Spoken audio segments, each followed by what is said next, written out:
Olá pessoal, estamos de volta com o nosso podcast especial sobre menopausa com a doutora Cristiane Couto. Tudo bem, doutora? Tudo bem. Eu sou a Alissa Gomes e estou aqui com essa renomada médica, endocrinologista e metabologista, especialista em menopausa. E o assunto desse nosso segundo podcast, dessa série especial, é Desvendando a Pré-Menopausa, que eu sei que tem muita gente com muita dúvida, principalmente depois de assistir o nosso primeiro Menocast, né? Menocast, gostaram?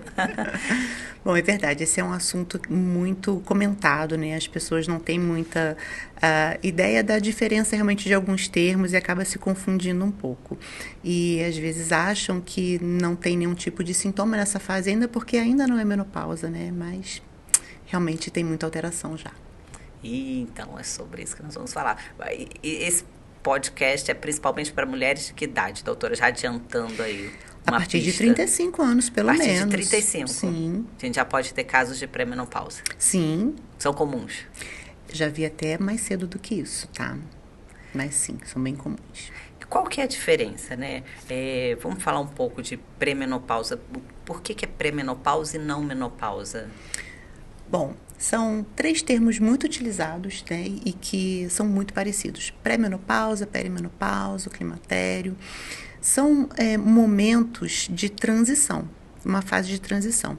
O climatério, se a gente levar ao pé da letra, ele até coloca ali determinada faixa etária, né, que vai de 35 a 65 anos, mas na verdade é uma fase de transição da mulher na fase reprodutiva para a fase em que ela não vai mais ser reprodutiva no sentido ovariano, né, não vai conseguir mais engravidar e ter filhos.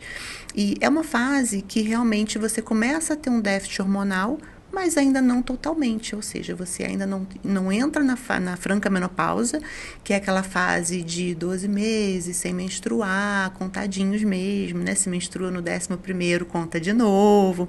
Então, essa fase em que você está flutuando os hormônios é chamado de perimenopausa. Então, a gente tem climatério, pré-menopausa, perimenopausa e tem alguém se descabelando aqui do lado, né? Na primeira a gente viu uma mulher, né, já com mais de 40, 50 anos, ali se afogando. Agora a gente tem uma se descabelando. Sim. Esse a gente pode dizer que é o símbolo aí. Porque, na verdade, é uma fase que a gente não espera entrar num desequilíbrio hormonal, né? Muitas vezes a mulher com 35, 40 anos é o momento que ela quer começar a formar família, né? Que quer ter filhos e talvez ali já esteja, talvez se casando até nessa fase. E é o momento que ela começa a pensar em ter filhos, em formar a parte toda familiar dela. E aí chega o médico e fala, olha, você não está ovulando mais direito, você está na perimenopausa, você vai ter dificuldade de engravidar. Isso é bem complicado nessa faixa, sabe? Então, é desesperador. E ainda tem a outra questão, porque algumas mulheres nem querem engravidar, mas não querem ficar velhas. E muitas vezes, quando a gente fala em perimenopausa, climatério é menos feio, né? Mas se fala em perimenopausa, pré-menopausa, já vem logo aquele negócio, meu Deus, eu tô velha, eu vou morrer. e sim, as mulheres ficam bem descabeladas quando recebem uma notícia assim, né? Agora vamos lá então para os sintomas. Vamos saber se você também já está na pré-menopausa, ou climatério, ou perimenopausa. Não se desesperem, tá, gente? Mas assim, são sintomas muito inespecíficos e que realmente podem ter relação total com a falta de hormônios. A questão dos fogachos, que são aqueles calores mais intensos, né? Algumas mulheres começam a sentir de madrugada e às vezes acordam até com esses calores. É muito característico e podem acontecer nessa fase. Depende muito do momento em que a gente vai fazer a coleta do exame de sangue para conseguir avaliar, porque se a mulher acabou de ovular, vai vir muito bom o estrogênio dela. Mas se ela faz uma fase de meia ovulação ali, que ela ainda está fazendo a projeção do óvulo, está amadurecendo, talvez a gente consiga pegar um estrogênio um pouquinho mais baixo. Então, essa mulher já tem que tratar, mesmo fazendo ciclos ovulatórios e anovulatórios, né? A questão da amenorreia, que é a falta de menstruação, algumas mulheres começam a falhar, e essa falha acontece das duas formas. Às vezes os intervalos ficam mais curtos, então a pessoa menstrua 2 vezes no mês, e ao contrário também, com intervalos mais longos e a pessoa fica sem menstruar por um tempo maior. E aí existem os muito inespecíficos, né? Dores articulares, a insônia, irritabilidade, labilidade emocional, esse é muito clássico. E às vezes o que as mulheres dizem é que estão estressadas por conta do trabalho. E por isso que elas não estão dormindo tão bem, estão mais agitadas e mais ansiosas, mais depressivas e muitas vezes já chegam com medicação até para tratar e é só uma deficiência hormonal. Começa a haver o aumento de gordura visceral, o aumento de peso de uma forma geral, por conta dessa mudança hormonal. O colesterol piora, a gente tem uma síndrome chamada de brain fog, que é um termo utilizado para concentração mais baixa, né? Dificuldade ali de concentração, de memória. Pode ter cefaleia ou piora da cefaleia de quem já tenha, enxaqueca também, desânimo, fadiga, síndrome da boca ardente, que a gente comentou da outra vez, né, que é uma sensação mesmo de ardência ali na parte interna da boca. Baixa libido, secura vaginal, dor no ato sexual, que é o que a gente chama de dispareunia, palpitação. Então, são muitos e muitos sintomas que já podem começar realmente bem antes da menopausa franca. A gente está falando de sintomas que são sintomas também da menopausa. Sim. Que já podem aparecer antes mesmo dela Exatamente. acontecer. Não tem nenhuma receita de bolo mesmo, é muito diferente de pessoa para pessoa. Algumas mulheres sentem todos esses sintomas, às vezes 5 anos antes de entrar na menopausa, só pela falha desses hormônios. São receptores mais sensíveis, né? E existem mulheres que entram na menopausa, às vezes já estão lá 2, 3, 5 anos sem menstruar e não sentem absolutamente nada, embora tenha todos os preceitos daquela questão de você ter a perda de massa óssea, a perda de massa muscular, risco de infarto aumentado, que a gente não está vendo e não está sentindo, mas está acontecendo, né? Então, isso flutua muito realmente. A gente sabe, quando a gente fala de saúde, a gente tem a individualidade, né, de cada pessoa, a especificação, mas existem fatores externos que podem colaborar para que esses sintomas apareçam de forma mais breve, por exemplo? Existem. A mulher que ela tem na família, né, alguns casos de menopausa precoce, de mulheres que já entraram na menopausa mais cedo, essa parte genética fala muito alto. Então, é um risco, sim, que ela tem. Uma coisa que as pessoas pensam de forma errática, né, a respeito do anticoncepcional. Porque se a gente pensar, é errado, fisiologicamente falando, mas não é tão errado de se pensar, porque se você usa anticoncepcional, teoricamente você está poupando óvulo, você não está ovulando, né? Então, é de se pensar que eles ficam ali guardadinhos, mas não. Mesmo sem você ovular, mesmo com o uso de contraceptivos, esses óvulos vão sendo destruídos ao longo da vida. Então, realmente, quando você chega em determinada fase pré-determinada geneticamente, você vai entrar em falência ovariana, mesmo que você não tenha ovulado a vida toda por um anticoncepcional qualquer, né? Então, isso é uma coisa que elas têm muita dúvida se isso pode ser um fator protetivo, na verdade não é.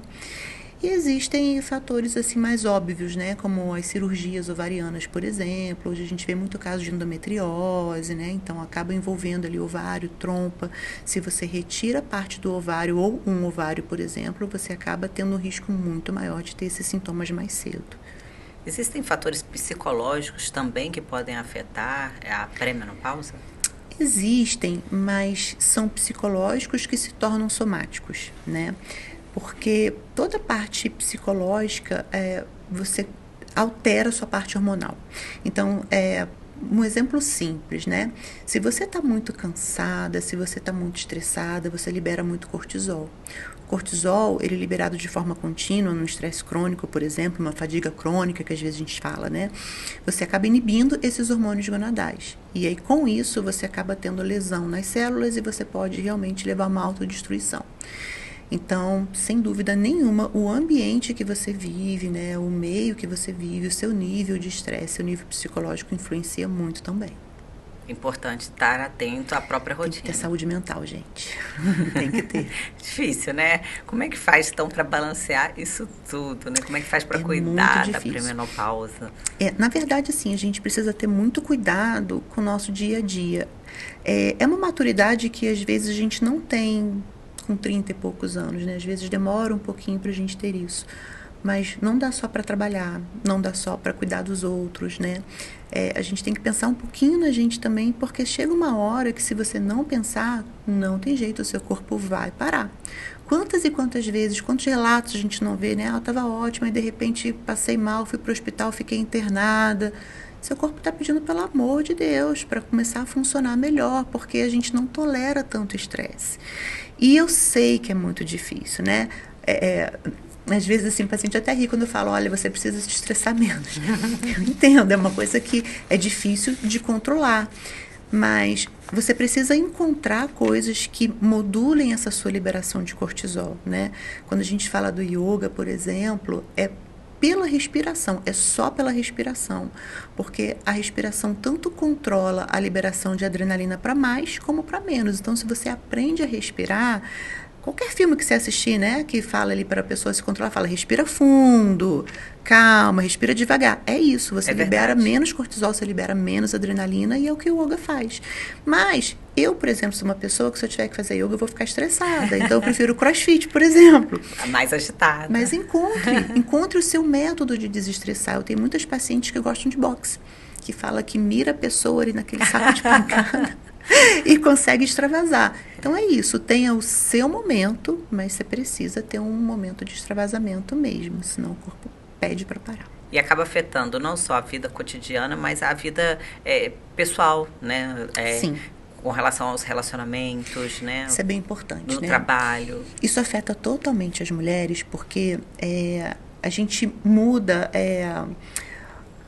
os nossos sentimentos de uma forma geral. A gente fica mais depressiva, a gente fica mais ansiosa, a gente fica muito pavio curto, é uma labilidade emocional absurda, sabe? E às vezes até sem motivos, né? E aí as pessoas que estão ao nosso redor são as pessoas que mais sofrem. E às vezes elas não toleram tanto, mas assim, a gente perde um pouco o círculo de amizade, nosso meio social, o cônjuge às vezes, as pessoas que são mais próximas são as que mais sofrem com tudo isso. E claro que a mulher nessa fase acaba sofrendo muito também, mas assim, é uma fase bem complicada, porque a gente reflete nas outras pessoas, né, aquilo que a gente está sentindo. E é bem triste, porque bate o arrependimento, às vezes ter sido muito grossa, e aí você, às vezes, não tem muito contorno daquilo. É uma bola de neve, assim, é uma situação bem complexa. E isso a gente está falando da pré-menopausa. Da pré-menopausa, que vai piorar depois. Como é que faz para não piorar tanto, doutora? Bom... existem algumas coisas que a gente pode utilizar para aliviar os sintomas realmente. Uma delas é a reposição hormonal, que é o carro-chefe mesmo. Se está te faltando aquele hormônio, você precisa repor. E quando a gente fala em reposição, é um pouquinho, é só um complemento daquilo que está te faltando. E às vezes só isso já funciona muito bem, sabe? Claro que não faz parte do tratamento de fertilidade de maneira nenhuma, mas existem algumas mulheres que só de repor um pouquinho de progesterona já começa a ovular novamente, já começa a ter uma eficácia melhor do ciclo ovariano, sabe? E acaba engravidando. Então, a gente consegue modular essas coisas, tentando ajustar um pouco os hormônios, né? E claro que estilo de vida não pode faltar, gente, assim... Não tem muito jeito. É o que a gente estava comentando no último podcast que a gente gravou até, né? A gente precisa ter em mente que a alimentação saudável e a atividade física é o carro-chefe para tudo. E aqui ficam os 5 pilares de quem quer ter uma vida saudável e longa, né? Não tem jeito. Você tem que pensar sempre nessas 5 coisas. Nutrição saudável, atividade física, saúde mental, que a gente já comentou. Religião ali eu coloco, mas é mais no sentido de espiritualidade, de você ter ali o seu momento, de você se ligar com Deus ou com quem for, né? E conseguir ser um momento só seu ali e dormir de forma adequada, porque quem não dorme também não consegue regenerar nenhum tipo de liberação hormonal. Tudo está interligado, né? Então são 5 pilares ali para você cuidar, para que tudo fique muito bem, para que as coisas possam correr de forma adequada, né? Em relação às secreções hormonais nesse momento. E é importante dizer que é preciso realmente você ter um acompanhamento médico quando você fala em até fazer essa reposição hormonal e outros cuidados, né? Porque é muito personalizado. Então, a pessoa tem todo um processo, né? Para quem ainda não fez uma consulta com uma endocrinologista, né, ou um endocrinologista, primeiro é feita a consulta, são feitos exames, né, é feita uma prescrição, um acompanhamento, e ele varia muito, né, o exame de uma pessoa para outra. Exatamente, sim. Existem alguns Não dá para pegar hormônios, a receitinha do amigo, não. Não dá. E existem alguns hormônios que eles são avaliados de forma muito minuciosa, né? Então, eles começam a oscilar muito precocemente. Então, com 30 anos, 31 anos, já vale a pena você começar a fazer uma avaliação hormonal. E é um exame muito completo, realmente é um exame muito completo. A maioria das vezes, né, que os pacientes levam os exames impressos para mim, eles falam, nossa, aqui é uma bíblia, ó, um livro. Porque é isso, não adianta pedir o básico. O básico é para quem já está doente, que aí você só vai acompanhar. Quando a gente pensa em medicina preventiva, a gente tem que pegar lá na raiz, né? Então, realmente são muitos hormônios e muitas vitaminas a serem avaliadas. E esse processo tem que ser feito. Não dá para você esperar sentir algum sintoma, né? Se sentir mal para você começar a procurar atendimento. A gente até tem uma vantagem, porque a mulher se cuida muito mais do que o homem nesse sentido, então elas procuram mais mesmo. Mas sentiu qualquer tipo de sintoma diferente, não ache que isso é da idade ou que isso é normal. Procure um médico, sabe? Porque ele vai poder avaliar se realmente o que você está sentindo é de algum desequilíbrio ou não. Porque a gente fala de hormônio, né? O podcast é para isso. Mas, às vezes, gente, é uma vitamina que está faltando. É um ferro que está muito baixo, né? É um mineral ali que é só você repor e que vai melhorar. Ou é a qualidade do sono que está ruim. Então, são alguns ajustes que você consegue refinar e melhora muito a qualidade de vida, né? E quando a gente fala, né, de todo esse diagnóstico, é importante também a gente ressaltar a questão da especialidade. Porque tem muita gente, mas eu me cuido com a ginecologista, eu me cuido com o cardiologista. É diferente. É diferente. Assim, bem antigamente, né, eu acho que até uns 50 anos atrás, a gente não tinha especialidade, né? Médico era médico e ele tinha que saber de tudo. E era muito legal, porque você olha o paciente como um ser inteiro, né? Não é o especialista do coração, o especialista do rim. Hoje a gente tem uma segmentação muito grande. E aí o médico que talvez cuida do coração não sabe ver o resto. Isso não é muito bacana. Quando a gente pensa em medicina integrativa, é tentar voltar a essa fase, sabe? De ver o paciente como um todo e tentar interligar tudo. Mas, realmente, a parte hormonal é muito complicada. Não é qualquer médico que consegue realmente levar isso adiante. Não digo que só endocrinologista não, sabe? Seria muito dizer isso. Mas o médico que trabalha com medicina integrativa, porque ele está estudando para integralizar realmente todos os órgãos, né? Tudo funcionando da maneira conjunta, né? De uma maneira mais específica mesmo, né? Porque quando a gente pensa em só tratar o colesterol, só tratar a tireoide, só tratar a pressão, a gente não está tratando nada. Então, realmente tem que haver esse conjunto. É importante, inclusive, se a pessoa já está fazendo tratamento com um médico, eles se falarem, né? Com de certa certeza. forma. Tem que ter esse link, né? A gente precisa falar a mesma língua. Eu tenho aqui na cidade assim alguns médicos que a gente trata junto e realmente a gente conversa sobre o paciente, de retirar ou de colocar alguma medicação, porque não dá para você agir como se não tivesse aquela outra parte, né? A gente realmente tem que saber sobre tudo.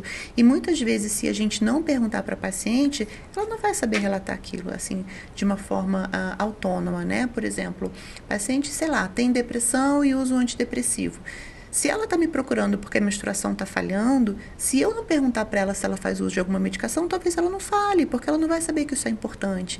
Então, o médico tem que ser responsável por fazer esse link e também de fazer o link com os outros profissionais, não somente médicos, né? A gente tem acompanhamento nutricional, em que a gente precisa estar bem linkado também, né? Assim, fazendo um trabalho conjunto com o próprio profissional de educação física também. A gente tem que falar a mesma língua, senão acaba que o paciente sofre com isso, né? Quais as queixas, né, e perguntas mais comuns das mulheres que estão nessa faixa dos 35 anos, que a gente já diz que é uma pré-menopausa? Olha, o que chega para mim, na maioria das vezes, são as mulheres que estão com dificuldade na relação sexual por falta de libido. falam que realmente está muito ruim. Na maioria das vezes é por baixa de testosterona mesmo, mas outras vezes não. Às vezes o sono que está ruim e a qualidade de vida, a qualidade da alimentação também não está muito boa, então os nutrientes não chegam até as células, né? E o fato de perderem massa muscular, que realmente acontece muito mais rápido do que quando a gente está abaixo dos 30, né? É muito mais fácil, inclusive, a gente ganhar massa muscular e perder gordura nessa fase do que depois dos 35. Então, as principais queixas são mais relacionadas a isso. E depois dessas duas, que eu acho que são as mais assim, é a questão de insônia e de labilidade emocional. Da questão de dizer que está muito ansiosa, que está muito nervosa, né? Que normalmente é por oscilação hormonal já. Existe muito tabu, né? Ah, não, mulher é assim mesmo, mulher oscila, né? Mas não é normal. Quando saber quando é normal e quando não é? Será que eu tô na ansiedade normal ou na ansiedade que já é preocupante? Às vezes nem quando é normal, né? Porque se a gente pensar na normalidade, entre aspas, tem a ver com o ciclo menstrual. Quando a gente tá para menstruar, que a gente ovulou, que tem um excesso de estradiol, é o que a gente chama de síndrome de predominância estrogênica. A gente está um estresse só, é aquela TPM absurda. Quando a gente menstrua, vem a progesterona, que é uma calmaria só. Então, o nosso humor oscila de acordo com a folhinha, como diz aquela música, né? Com o calendário, realmente. Só que, às vezes, isso é tão intenso que não pode ser o normal na vida da pessoa.